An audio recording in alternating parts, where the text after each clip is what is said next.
नमस्कार, मैं विकास दुग्गल फिर मौजूद हूँ एक शख्सियत के साथ जो कि क्योंकि आपको पता है चैम्बर चुनाव की खबरों को हम आप तक पहुंचा रहे हैं। अब मेरे साथ मौजूद है पूर्व चैम्बर अध्यक्ष ऋषि हिमानी जी। ऋषि हिमानी जी, सबसे पहले हमारे कार्यक्रम में आपका बहुत बहुत स्वागत है। धन्यवाद। और सबसे पहली बात, आप अध्यक्ष रहे हैं, आपको तो चैम्बर का बहुत ज्यादा अनुभव रहा, तो आपके कार्यकाल के बारे में पहले बता दीजिए कि कैसा रहा आपका कार्यकाल, और आने वाले का फिर मैं दूसरा क्वेश्चन लूंगा।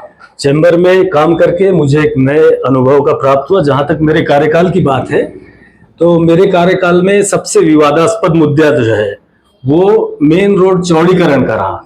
क्योंकि शासन प्रशासन की ऐसी मंशा थी बहुत समय से कि मेन रोड का चौड़ीकरण होना चाहिए। तो हमने शासन प्रशासन को विश्वास में लेते हुए व्यापारियों के पक्ष में बगैर कोई बुलडोजर चलाए मेन रोड का चौड़ीकरण करवाया।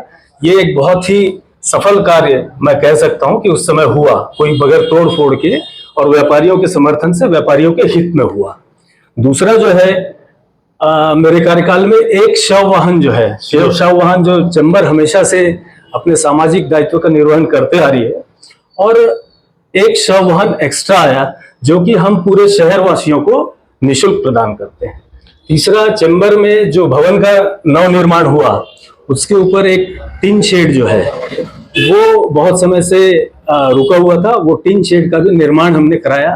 साथ ही हमने समय समय पर जो भी छोटी मोटी समस्याएं आई, और सबसे बड़ी बात है, मैं ये कह सकता हूं कि मैं व्यवसायियों को बहुत ही सुलभ रूप से उपलब्ध था 24 घंटे जब दो चाहे। अब इस बार चैम्बर में चुनाव हो रहा है, आप लोग निर्विरोध थे, चुनाव हो रहा है, तो चुनाव होना जरूरी आपको महसूस हो रहा था, होता है, या फिर एक पैनल पूरा काम करे तो उसको काम करने की थोड़ी आजादी मिल जाती है? देखिए, जहां तक चैम्बर की बात है, चैम्बर में हमेशा ये प्रयास होता है कि बगैर चुनाव के सारा कार्यक्रम निपट जाए जी। लेकिन इस बार भी ये कोशिश हुई और सभी के द्वारा भरपूर हुई, लेकिन किन्हीं कारणोंवश ये चुनाव की स्थिति आ गई। और जब चुनाव की स्थिति आ गई तो कुछ नहीं किया जा सकता।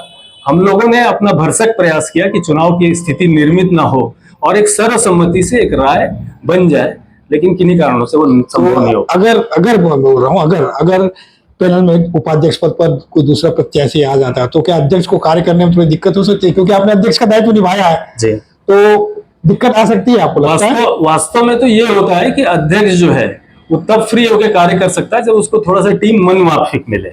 तो जहां तक ट्यूनिंग की बात है तो वो एक पैनल में ही संभव हो पाता है। एक संविधान को लेकर भी बहुत चल रहा है कि संविधान को बदलना होगा क्योंकि नए लोगों को मौका नहीं मिलता है इस संस्था में। आपके कार्यकाल में आपने सदस्यों को जोड़ा था कि जितने सदस्य थे वही थे, पहला।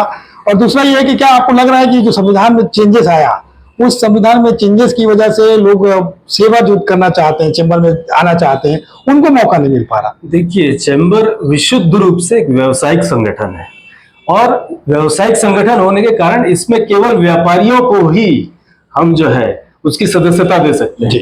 बीच में कुछ ऐसी परिस्थितियां निर्मित हुई कि जो व्यापारी नहीं थे वो भी इसके सदस्य बने। उसके कारण सभी लोगों ने जरूरत महसूस की कि एक कम से कम संविधान का निर्माण हो जिसमें एक व्यावसायिक संगठन में कम से कम व्यवसायी तो उसका सदस्य हो। तो वो एक मिनिमम, और साथ में कुछ नियम बनाए गए जिससे कि हम बहुत सारी चीजों को ठीक कर सकें। लेकिन अगर सभी लोगों की ऐसी मंशा होगी कि उसमें कुछ संशोधन करना है तो कार्यकारिणी होती है, आम सभा होती है, उसमें प्रस्ताव ला करके और जो भी जरूरी कदम होगा उठा। और एक बहुत बड़ी बात, एक बहुत बड़ा सवाल अगर आप विभागी से मैं पूछता हूँ, अगर आप जवाब दे सके तो जी।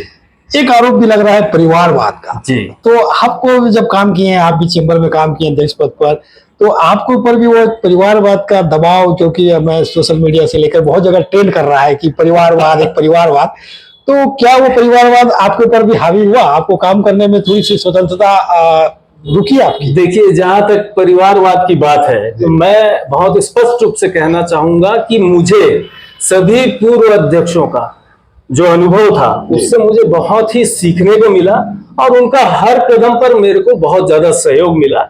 परिवारवाद की जहां तक बात है तो चैम्बर में भी एक प्रक्रिया है चुनाव की, और जो भी चुनकर आता है एक चुनावी प्रक्रिया से आता है, तो जो जिसको व्यापारी योग्य समझते हैं उसको चुनते हैं। और नए पैनल से आप क्या उम्मीद करते हैं? अंतिम सवाल है।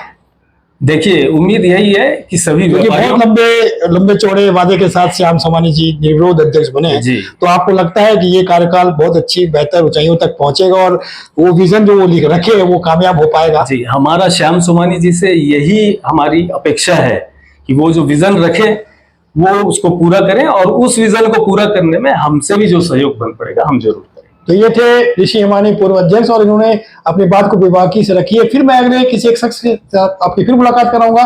तब तक दीजिए मुझे इजाजत। वीडियो ब्लॉग को देखते रहिए, 24 घंटे खबरों का सिलसिला जारी रहेगा। धन्यवाद।